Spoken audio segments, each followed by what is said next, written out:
India reported the highest ever 1,26,789 new COVID cases in the last 24 hours. As many as 685 deaths have also taken place in this period. The overall death toll is 1,66,862. Now, the number of active cases currently stands at 9,10,319. The total number of cases since the first recorded infection in India in January last year now stands at over 1.29 crore, making it the third worst hit country after the United States and Brazil. So what is leading to this massive surge? As you can see, the second wave is even higher than the first wave. So are the new mutated variants of coronavirus responsible for this surge in cases we're seeing? Now, the government has denied this. Many doctors and scientists have pointed out that India needs to increase its genomic mapping of positive cases to understand the true extent of variants of concern in the country.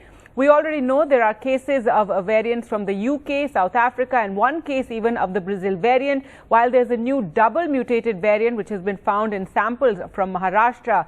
Currently, India has tested less than 1% of its positive samples according to government data. And if we compare that to the UK and the US, it's extremely less. Well, to talk more about the variants, we're joined now by Professor Ravindra Gupta, Professor of Clinical Microbiology, Department of Medicine, University of Cambridge. Thank you so much, Dr. Gupta, for joining us again on this show. First and foremost, as I was just mentioning, the Indian government so far has claimed that variants are not causing the second wave, the surge of cases that we're seeing in the country. Please explain this, because there are others who point out that we're not testing enough for the variants. Yes, I mean, it's probably a number of factors. One is, of course, that there are now a few restrictions were in place for some time, and therefore transmission was encouraged and fueled. Of course, these new variants are probably contributing, because we know that B117 is more transmissible from studies in the UK and the US. And so this virus transmits more readily, it potentially persists in the environment longer and is more infectious. And of course, we have this new, what they're calling double mutant E484Q plus the 452 mutation. So this potentially is avoiding antibodies that have been generated through either vaccination or previous infection. So there is a real possibility that some of the new cases are in fact reinfections with the new strains. But we really need more information, as you said, more surveillance and better research to figure out what is going on.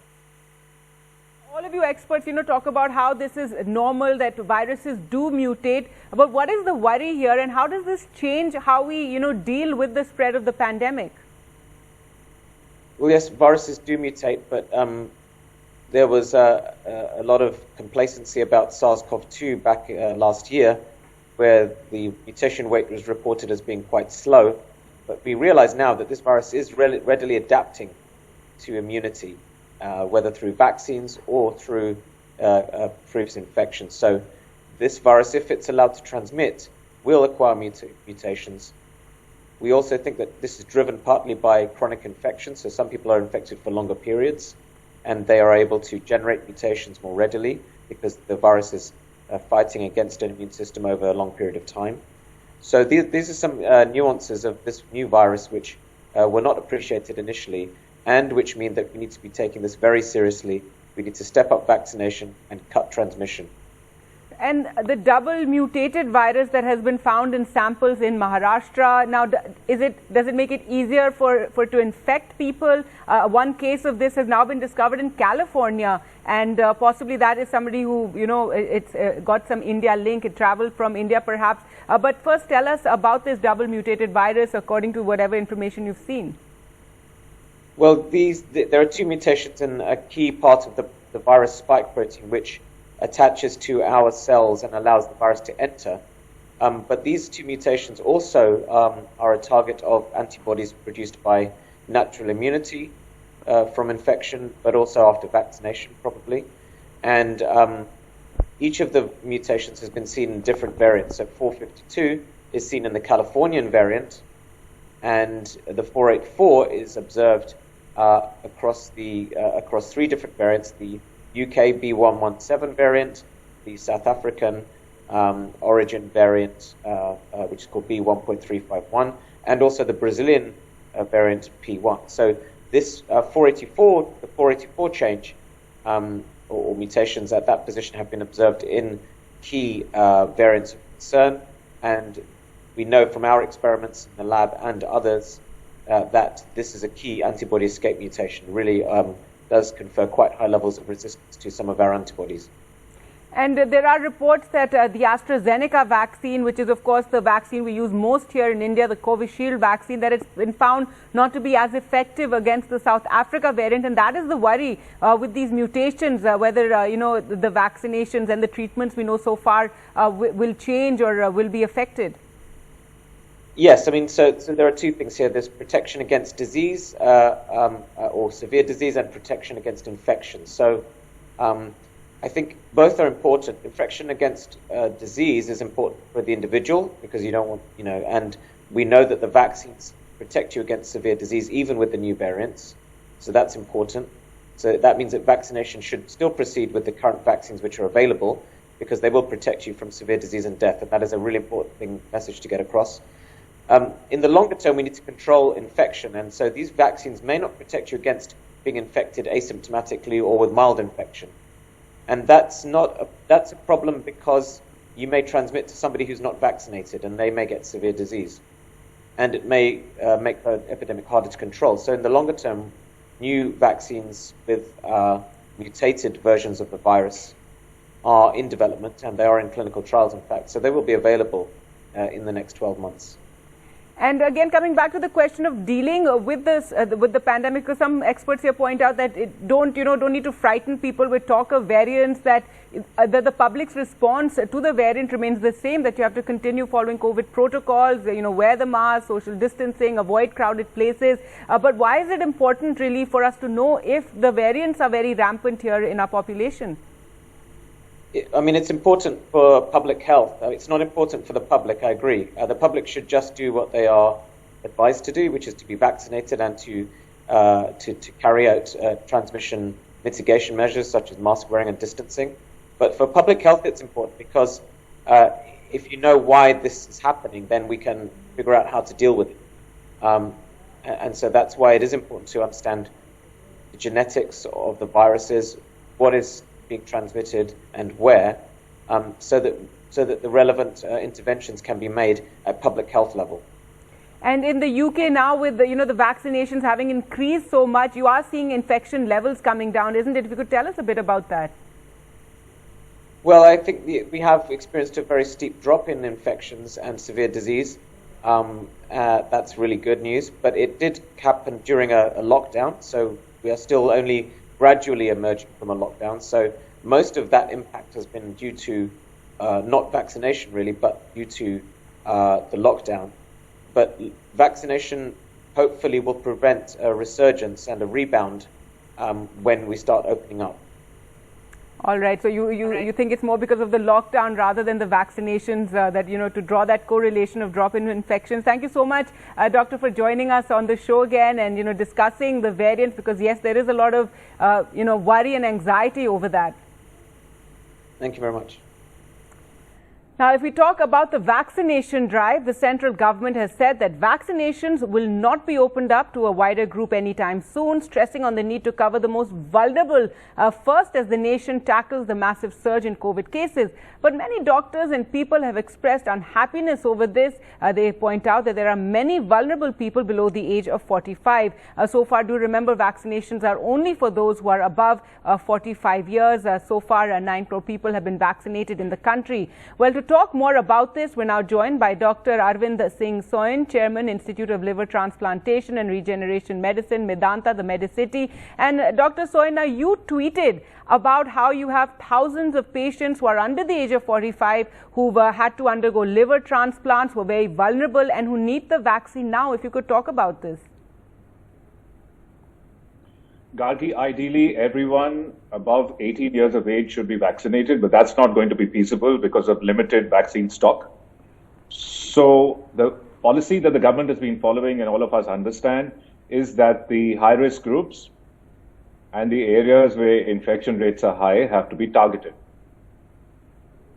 So among the high-risk groups, in the 18 to 45 age group, are people who have chronic liver disease, people who have chronic kidney disease, lung, heart disease, diabetics, hypertensives, and people who have had transplants. Now, even if 4 to 5% of this age group has comorbidities that deserve attention, for which they would need vaccination, it makes about 2 crore people in the country that urgently need to be included in the vaccination drive. Right, and if you could tell us about these patients, you say they're very vulnerable and, they're at the risk of getting a very severe infection should they, God forbid, contract coronavirus. Yes, absolutely. We are part of 3 global registries that look at patients with liver disease and patients who've had liver transplants and their risk of COVID and severe COVID and death. Now, anyone with a liver disease, if they get COVID, their liver disease becomes severe, and if they already have severe liver disease, they have 30 to 40% chances of dying. And patients who have had liver transplants, they have around 10 to 15% chances of dying, as opposed to general population where the mortality is under 2%. So there is 10 times the risk of dying in patients who had transplants, and 20 to 30 times the risk of dying among patients who have chronic liver disease or even chronic kidney disease. So it's obvious that these groups need vaccination. Right. I have patients who are walking into my outpatients every day who are 30, 40 years old and who have had transplants, and it says, "Doctor, what about me? Am I not susceptible to severe COVID?" So, I have no answer for them. Right, and these people are probably going about their jobs because, it is, this age group that is actually out and about and going for their work. The government says that, they have to target the more vulnerable population, which is those above 45. We also, as you know, have a very limited supply of the vaccines right now. We're anyway getting reports of shortages from various parts of the country. So then it gets difficult for the government to open it up even further. That's what they're saying. Yeah, that's clear. I mean, I understand that, and the government is in a quandary. And I think the CM meet today is a good forum to, cut across all political affiliations and just concentrate on getting a handle on the pandemic and saving lives. So they should clearly discuss in a transparent fashion how much stock of the vaccine they have, how they can launch more vaccines, how they can ramp up capacity of the existing vaccines. And I think the way to move forward is, yes, to include more vulnerable groups. It's not going to be feasible to vaccinate everyone. I understand that. Right, absolutely. And you talked about, getting more vaccines into our kitty, and questions are being raised about that as well. So far, we only have 2. We keep hearing that Sputnik will also be there soon, the Russian vaccine. But do you think, given the crisis that we're in this pandemic, that, there needs to be a quicker process to allow more vaccines and to give people a choice of vaccines? As you said, those who are vulnerable under the age of 45, they'd be more than happy to pay for the vaccines if they could get access to perhaps some of the other vaccines that are being used across the world. Desperate situations need desperate measures. So yes, I think we have to speed up the introduction of new vaccines into the Indian system. Normally what happens is that the vaccines that have been trialed elsewhere have to have bridging trials, which means that they have to be tested on Indian population before they are allowed into the system. But perhaps the scientists at the ICMR and the Health Ministry should look at seriously accepting trials on patients abroad and getting these vaccinations approved in India, pending the bridging trials. I'm not saying bridging trials are not needed. They are a perfectly scientific way to go about things, but we may not have time for all that to happen. Right, absolutely. I think this is a point that many have been making, and but so far, are you hopeful this is going to happen soon? Because again, as I point out, we're having this massive vaccine shortage.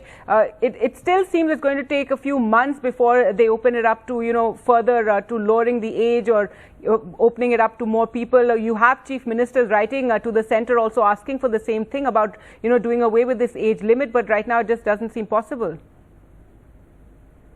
I certainly hope this is going to happen soon, that the other vaccines are introduced. I mean, we all know that Pfizer vaccine was waiting on the sidelines in December and January, but then due to lack of bridging trial data, they were not approved. and I'm not sure if they have more vaccine stock now to give us. And there is Sputnik, there is Johnson & Johnson, and there is Novavax. Novavax especially, I think, has a deal with the Serum Institute to be manufactured in India, and I certainly hope that happens soon. All right, Dr. Soin, thank you so much for speaking to us here at NDTV and, really emphasizing the point about how there's so many more who are vulnerable below the age of 45 who desperately need the vaccine and protection. Thank you, Gargi. Thank you. Well, with that, time for us to slip into a short break. We'll get you international news on the other side, also about how there are long lines for the Remdesivir drug in Maharashtra. Stay with us. Welcome back. As cases soar in Maharashtra of a COVID antiviral drug, Remdesivir is again in short supply in several cities. Massive lines were seen in Nasik, where people were lining up since 4 in the morning to get their hands on the drug for their relatives. Remdesivir, remember, is considered a key antiviral drug in the fight against COVID, especially in adult patients with severe complications. According to reports, the government has said that all 7 manufacturers of Remdesivir in the country have been asked to ramp up production to full capacity by next week. So, a shortage of Remdesivir, which is an antiviral drug that is used in the treatment of COVID for those who are suffering from a very, very severe illness. NDTV's Sohit sent us this report from Nasik. Right now, I am in Nashik at CBS Road near a medical office. Over here, you are seeing a queue. These are the relatives of the patients who are tested COVID positive, and they are standing over here since morning. Some of them have arrived at 4 a.m., some of them have arrived at 5 a.m. Some of them are coming from 40 to 50 kilometers only to get the Remdesivir medicine. People have been queuing up over here since 4 a.m. in the morning. But still, what we can see over here, that there is a board that has been put up right now which says that the Remdesivir medicine is not in stock. Now imagine the queue over here, the number of medicines that is required, and what currently is happening, that the medicine is not over here. If you could see, the queue is quite huge. There is section 144 imposed across Maharashtra throughout the day, where 5 or more than 5 people aren't allowed to be standing together. But people have no choice, as they have to bring this medicine for their relatives. We'll talk to few of them. आप लोग कभी से यहाँ पर रुके हुए हैं और क्या दवाई मिल पाई? सुबह 4 बजे से रुके हैं अभी बोर्ड उन्होंने अभी लगाया है कि स्टॉक में नहीं है। स्टॉक नहीं है वाला बोर्ड अभी लगाया है। अच्छा, और आप सुबह 4 बजे से रुके? कल भी आए थे या दवाई मिल रही है? आए थे, कल भी आए थे, कल भी 11:30 बजे रुके थे यहाँ पर, लेकिन टोकन नहीं मिला तो वो बोले सुबह आना पड़ेगा। कितने घंटे रुके होंगे आप? 4-5 घंटे। कहाँ से आए आप? कितना दूर से आए? पिंपरा बस 35 किलोमीटर। 25 किलोमीटर। तो वहाँ पर दवाई वहाँ पे भी नहीं मिली? नहीं, उधर भी नहीं है। अच्छा, आप कहाँ से आए और कब से आए? मैं नासिक में ही रहता हूँ। कल सुबह आया था मैं, तो मुझे टोकन नहीं दिया गया, और शाम को आया तो टोकन जिनके पास था उनको वो दवाई दे रहे थे। 2 बजे तक मैं रुका था, मेरे पास टोकन नहीं था, इसलिए मुझे दवाई नहीं मिला। आज सुबह में आया हूँ 7 बजे। लेकिन अभी तो बोर्ड लगा दिया कि दवाई नहीं, अब क्या करेंगे आप? अभी वो टोकन देंगे हमें। अच्छा, टोकन देंगे और शाम को दवाई देंगे, लेकिन ये हॉस्पिटल में अवेलेबल होना चाहिए, हर हॉस्पिटल में। बिल्कुल, ये बहुत ही शॉर्टेज चालू है इनका। So even if people come over here, they won't get the medicines. So for example, if this person is standing over here since 4 a.m. in the morning, he will get a token, after which he'll have to fill a form, after which he'll have to go back, travel back to 25 kilometers, where he'll have to take the signature of the doctor and then come back, and after that, if there is stock, he will be getting the medicines. Now, as I said, section 144 has been imposed, and based on that, people shouldn't be standing like this.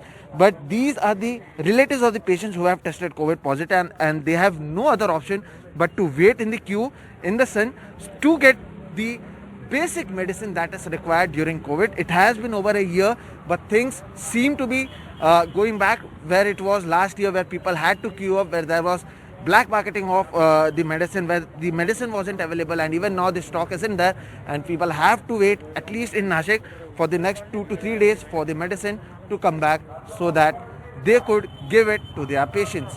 In Nashik with camera person Praveen Jirohit, Sohit Mishra, NDTV.